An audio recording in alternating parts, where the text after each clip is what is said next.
Hey guys, just gonna do a quick little Uzi video, maybe a little review.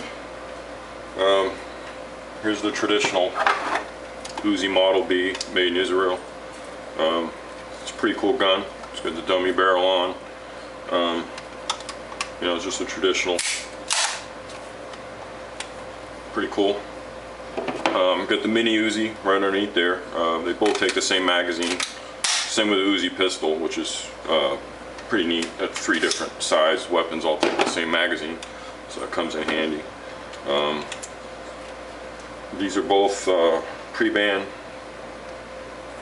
imported. I guess they stopped in 1989.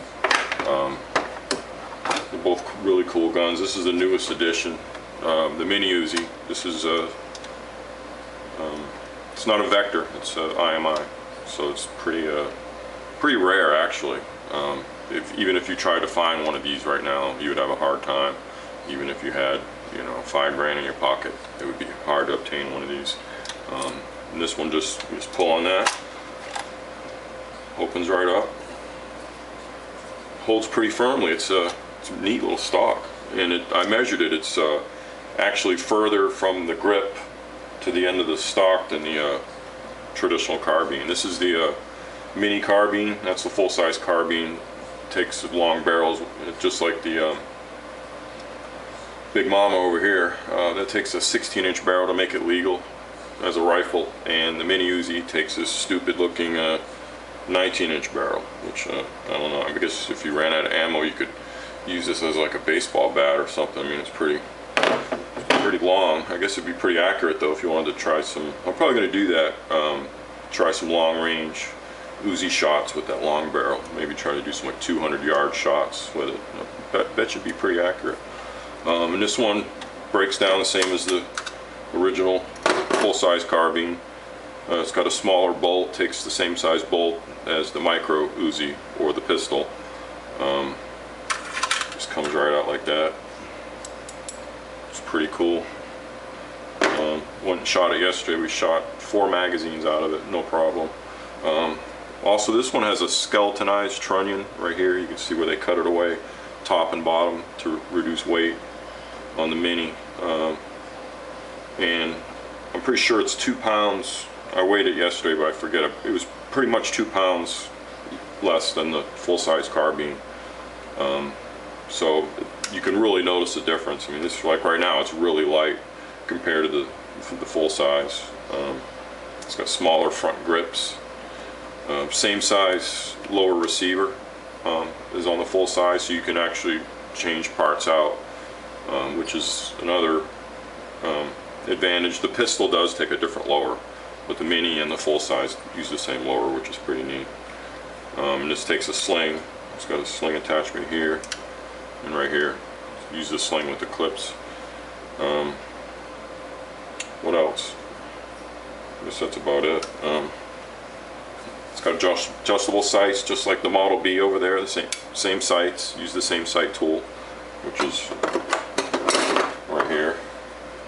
You just put it in like that to adjust it, and the back is just a flip up, and you can also adjust it right here for windage, left and right. So pretty cool. Guess that'd be a little easy to lose that little sight tool. But that's the mini. It's pretty neat. Mini me. And you could put this together very quickly, and you're good to go. Mini Uzi. It's so cool. And also with the boxes it comes in, this box is just for the mini. See with the stock and everything, it fits. I hope this camera's set up right. It fits in there just like that, and then you know you got these cutouts for the, like the dummy barrel would go in that cutout. Then the barrel would be on like that, but I didn't feel like putting the barrel on for the video because it looks kind of. I mean, I guess you could use it for like Uzi sniper barrel, you know, that long 19-inch barrel. You could. Well, and then here's the bayonet.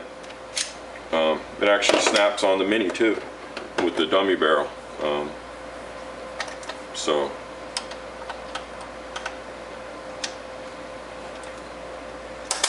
There we go. It's locked in. Bayonet on there. Bayonet's kind of cool looking. I had a Vector mini pistol. I had no stock, and it had, you know, a short barrel, and it didn't have the bayonet logo on it because they put it together after '89. So, and I made about 400 bucks selling that gun, and then we ended up getting this one. But this is the original one. It's they're hard to find, very hard to find. It's the most rarest Uzi. I mean, you can get full auto Uzis, transferable ones, easier than you can find one of these semi-automatic mini Uzis. And here's a mag loader. Just drop them in.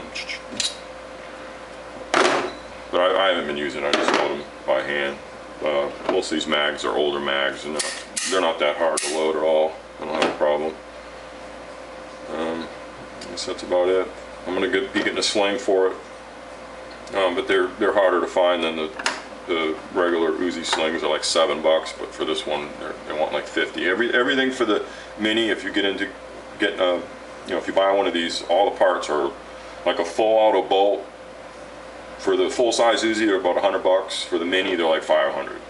So everything is like, the top cover is like $60 compared to like $15 for top cover for the full size Uzi, which is, so if anybody's going to get into a mini, be prepared to spend a lot more money on parts for it, a lot more. So, but it's a good investment.